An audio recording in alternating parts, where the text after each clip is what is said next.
நீதிமன்றத்தை எந்த மாதிரியான தடை நடந்தது? இதேதான் பேசக்கூடாதா இல்ல இதேதான் அதேதான் இப்ப என்ன பேசிருக்காங்களோ அதேதான். வேற எந்த புதுசு ஒண்ணுமே இல்ல. இன்னைக்கு எந்த மன அழுத்தம்னு எனக்கு தெரியும். பசங்களை பார்க்கவே விடுறதில்ல சொல்லிட்டாரு. உண்மையா பொய் இல்ல. அது யாராலையுமே வந்துட்டு பண்ண முடியாது. அவங்களுக்கான திருமணமே வந்து பிளாக்மெயில் பண்ணி தான் கல்யாணம் பண்ணாங்கன்னு ஒரு பெரிய குற்றச்சாட்டு வச்சிருக்காரு. உங்களுக்கு 2008 வந்துட்டு நீங்க ஒரு விகடன்ல வந்து ஒரு இது வந்திருக்கு, ஒரு இன்டர்வியூ இல்ல, ஒரு பேஜ் ஃபுல்லா வந்துட்டு வந்திருக்கு. கண்டிப்பா நான் வந்துட்டு அதை எப்படி தேடி கண்டுபிடிச்சி எடுப்பேன். அதுல யாரு பிளாக்மெயில் பண்ணி யாரு கையை அறுத்துக்கிட்டு கல்யாணம் கேட்டாங்கன்றது வந்துட்டு 2008லயே வந்து அது அவரோட இஷ்டம்.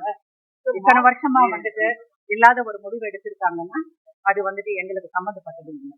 நான் சம்பாதிக்கிற காசு கூட என்ன செலவழிக்க கிடையாது. எனக்கு இந்த ஒரு அக்கௌண்ட்டையும் நம்ம வந்து அபகரிச்சாங்க. உங்க மேலையும் மதம் மேலையும் இந்த அவதூறு வந்துட்டு ஏற்கனவே வந்துட்டு கோர்ட்லயே கொடுத்துருக்காங்கங்க. ஒரு கல்யாணம் ஆகி வந்து புருஷன் பொண்டாட்டி ஆனதுக்கு அப்புறம் உன் அக்கௌண்ட் என் அக்கௌண்ட்னு எனக்கு தெரியல. அது இப்ப மாதிரி இருக்கலாம். ஆனா வந்துட்டு ஒரு குடும்பமா இருக்கும்போது எல்லாமே ஒண்ணுதான். இவருடைய மருத்துவ செலவுக்கு கூட மாதம் 27,000 ரூபாய் பணம் கூட அவரு தான் அனுப்பிட்டு வந்து சொல்லியிருக்காரு. மகன்களுடைய 50 லட்சம் இல்ல இத மருத்துவத்தை வந்து நான் சொல்றேன். அதாவது அந்த மாதிரி ஒரு நடக்கல. இருந்தாலும் அப்படி பண்ணா ஒரு மாப்பிள்ளையா வந்துட்டு அவரை கடமை செஞ்சிருக்காருன்னு தான் நினைக்கிறேன். 2வது மகள் அவருடைய மருமகன் அவரையும் தூக்கி வச்சு இவரு வந்து தப்பிச்சு வந்துட்டாரு, இவர் வந்து டைவர்ஸ் வாங்கிட்டாரு அப்படின்ற மாதிரி. இதை பத்தி நான் பேசினேன்னா அவருக்கு ஏற்கனவே கல்யாணம் ஆகி குழந்தையோட இருக்காரு.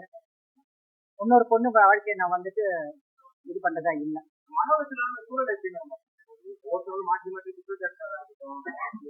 இது வரைக்கும் நீங்க பாத்திருக்கீங்க சார். நான் வந்துட்டு நாங்க வந்து ஒரு 2 வருஷமா வந்துட்டு எதுவுமே பேசினதே உங்களுக்கே தெரியும்.